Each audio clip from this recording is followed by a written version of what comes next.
সবাইকে অনেক দিন পর একটা মিনি ব্লগ নিয়ে আসলাম। তো চলো আজকে যাওয়া যাক বিয়ে বাড়িতে।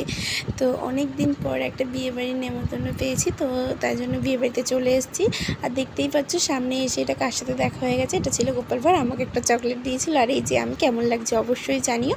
তারপর আমরা বিয়ে বাড়িতে এসেছি, ফুচকা না খেলে হয়, তো ফুচকা খেয়ে নিলাম। তারপর চলে আসলাম মেন কোর্সের দিকে। তো দেখতেই পাচ্ছ মেন কোর্সে দিয়েছিল নান, পুরি, চানা মশলা, চিপস, ভেজিটেবল, তারপর দিয়েছিল ভাত, ডাল আর লেবু। তো লেবু চিপে ভাতটা খাওয়ার পর দেখি চলে আসলো এঁচোড় চিংড়ি।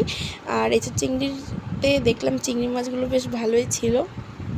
তারপর দিয়েছিল কাতলা মাছের কালিয়া। তো এখানে আমি গ্রেভিটা নিইনি, জাস্ট মাছটাই নিয়েছি। আর সাথে দিয়েছিল ভেটকি মাছের পাতুরি। তো ভেটকি মাছটা এত ফ্রেশ ছিল আর এত টেস্টি ছিল, কি বলবো, আমার তো এখনই জিভে জল চলে এসছে এডিট করতে করতে। তো তারপর যেহেতু মাটন দিয়ে দিয়েছিল, তো মাটন আমি খাই না। আর আমি চাটনি নিয়েছিলাম, পাঁপড় নিয়েছিলাম, এগুলো দেখানো হয়নি আসলে, ভুলে